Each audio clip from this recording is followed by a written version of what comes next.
कहते हैं अपने लिए जीना तो क्या जीना, मज़ा तो तब है कि आप दूसरों के लिए जिए। अस्सलाम वालेकुम गाइस, मैं हूं आपका मेज़बान मलिक बाबर अली। आप देख रहे हैं बाबरी ट्रैवल इन्फो, एक नई इन्फॉर्मेशन लेके आपके साथ। और आज सिर्फ इस चीज़ के ऊपर डिस्कस करते हैं कि जो डेटा कहते हैं, बहुत से दोस्त पूछते हैं कि डेटा अगर ना मिले तो क्या करते हैं, और अगर डेटा वगैरह मिल जाए तो फिर क्या किया जाता है, और अगर जो है वो आपका डेटा आप खुद ना दें तो फिर वो तुर्की पुलिस क्या करती है। तो इसके ऊपर आज डिस्कस करते हैं। वीडियो स्टार्ट करने से पहले तमाम दोस्तों को गुजारिश है subscribe to my YouTube channel and press bell icon. तो सबसे पहले आपको बताता चलूँ, जब आप पकड़े जाते हैं तो आपका जो फिंगर्स हैं वो आप पुलिस मरकज में या थाने में किसी भी जगह पे आपके फिंगर्स वो क्लियर कर देते हैं। फिर उसके बाद आपको जेल में मूव कर दिया जाता है। फिर जेल से आपको जो है वो आपको किसी भी कैंप में वो मूव कर देते हैं। और कैंप की जो पहले एक वक्त था, उस वक्त कैंप की जो मुद्दत थी वो 6 महीने हुआ करती थी, और उसके बाद फिर कुछ कम हुई, 3 महीने पे आ गई, 4 महीने पे आ गई।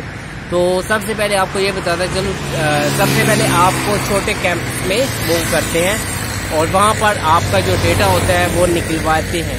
पहले आपसे खुद वो आपको ऑफर करते हैं कि आप अपना डेटा खुद मंगवाएं, हम आपको फौरी डिपोर्ट कर देंगे। अगर आपने अपना डेटा ना दिया तो आपको 1 महीने से लेकर 1 साल तक यहाँ पर रहना पड़ सकता है। ये सिर्फ एक आप कह सकते हैं कि एक आपको डराने के लिए ये बोला जाता है। ऐसा कुछ भी नहीं होता। 1 साल की जो मुद्दत होती है ऐसा नहीं होता।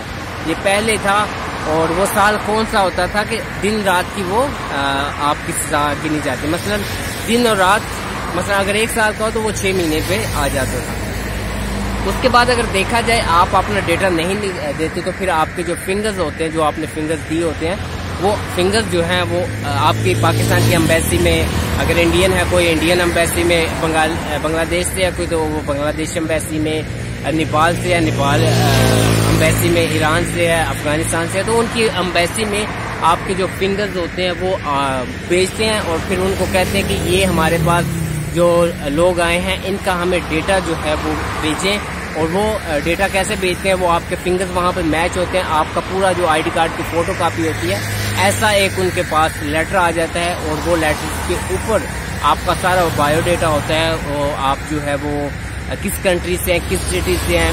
फिर आपको उस आईडी कार्ड जो आपकी फोटो कॉपी होती है आईडी कार्ड की, उसके ऊपर आपका आउटपास बनता है। फिर वो आपको उस आउटपास के ऊपर वो आपको डिपोर्ट कर देते हैं। ये चीज होगी। और जो डेटा नहीं मिलता उसका क्या होता है, जो डेटा नहीं देते उसका ऑटोमेटिकली यही चीज होती है कि वो आपके जो फिंगर्स हुए होते हैं, तो आपके फिंगर्स के ऊपर आपके जो डेटा है वो कलेक्ट करते हैं, तो आपको डिपोर्ट करते हैं। और जिनका डेटा मिलता ही नहीं, मतलब आपके डेटा, आपका आईडी कार्ड पाकिस्तान में नहीं बना, आप फिंगर्स भेज देते हैं और आपके वहां से फिंगर्स के ऊपर आपका डेटा मैच नहीं होता, तो फिर आप उनके पास कोई रास्ता नहीं होता।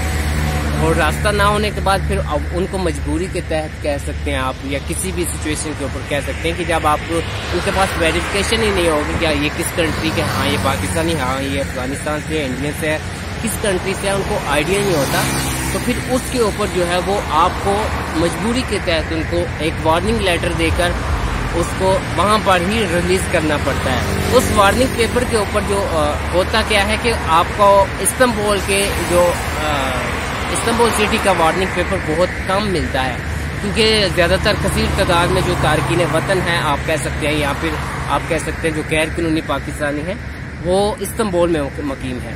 तो इसलिए वो आपको कुछ ऐसे सिटीज़ का वार्निंग पेपर लेटर दे देते हैं कि आप इस सिटी में जाएं, आप इस्तांबुल में ना जाएं, आप वहाँ पर जाएं, 7 दिन 10 दिन 15 दिन का आपको हम वार्निंग देते हैं। आप अपनी जो है वो टिकट करवाएं, अपना आउट पास खुद जमा करवाएं और आप हमारा मुल्क जो है वो छोड़ जाएं। तो नहीं तो फिर से दोबारा क्या होगा, 15-20 दिन के बाद अगर आपका वार्निंग लेटर एक्सपायर हो जाता है तो फिर से अगर वो पुलिस के आप हाथी चढ़ जाते हैं तो फिर से वही थाना, जेल, कैंप, फिर से वही आपका सारा सिस्टम चलता है। तो अभी जो सख्ती बहुत ज़्यादा हो गई है और बहुत मुश्किल कह सकते हैं कि आप अभी तुर्की में हालात हो चुके हैं। अगर आप पकड़े जाते हैं तो यही कोशिश करें कि आप डिपोर्ट ही हो जाए। और बहुत से ऐसे भी होते हैं कि अब अगर आप कह सकते हैं कि मेरा तो पाकिस्तान में आईडी कार्ड भी बना हुआ था, मैंने अपना डेटा भी दिया था और मुझे फिर भी नहीं डिपोर्ट किया। तो ऐसा होता है कि वो जो एक किस्म मिसाल देता हूँ कि अगर 100 लड़कों की वो एक लिस्ट भेजती है ना, तो उसमें 100 के 100 वो डिपोर्ट नहीं करवाते। उनमें से आप कह सकते हैं 80, 70, 75, 90, 85 इतने % वो डिपोर्ट करते हैं। और जो जितनी भी ये जो मामलात है, ये सारा जो कह सकते हैं बजट होता है टिकट का, आपके कोविड टेस्ट का, इसके बाद जो भी आने जाने का अखराजात है, ये तुर्की पुलिस कर रही है। तो इतनी बड़ी तादाद में इस वक्त जो तारकीन वतन है, गैर कानूनी तरीके से गए हुए इलीगल, चाहे वो पाकिस्तानी हैं, अफगानिस्तान से, कहाँ से भी हैं, तो वो बहुत बड़ी तादाद में जो कि इस वक्त तुर्की कैंपों के अंदर मुकीम है। और इतना बजट जो है आपको एक स्पेशल चार्टर टैरिफ के जरिए वो जिस कंट्रीज के कह सकते हैं आप लोग होते हैं, उस कंट्री में स्पेशल एक उनको पूरा जहाज जो है वो भेजना पड़ता है। ये नहीं होता, पहले कुछ ऐसा होता था कि अगर कोई तुर्किश एयरलाइन की कोई फ्लाइट पाकिस्तान में आ रही है, उसमें देखा कि 30-40 जो सीटें खाली हैं तो उसमें एडजस्ट कर दिया। लेकिन अब वो ऐसा नहीं कर रहे, अब उनको पूरा एक चार्टर तैयारा जो है वो बढ़ के वो आपको वहां पर भेज रहे हैं, फिर आके आपको पाकिस्तान में वो किस एयरपोर्ट पे लैंड करवाते हैं, वहां पर एक अलग से जो FIR वाले वो आपको घेर लेंगे, FBR वाले, सारा कुछ ये सब कुछ होता है। तो ये सिस्टम होता है। मैं अभी बैठ के ये रोड पे ही बैठ के वीडियो शूट बना रहा हूँ, बट अभी बोल के इतनी गर्मी लग रही है, हल्की हल्की बारिश भी हो रही है, लेकिन पसीना फिर भी आ गया। बाकी जो ये इन्फॉर्मेशन थी, और उसके बाद बाकी जो इन्फॉर्मेशन है मैं वो आपको अगली वीडियो में जो कि बताऊंगा।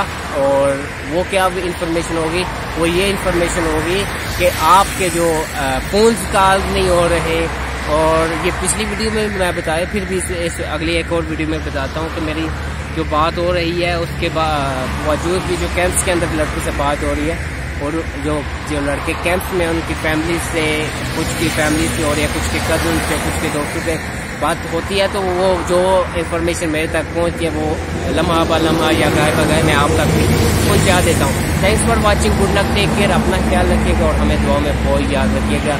अल्लाह के बाद फिर मानेगा।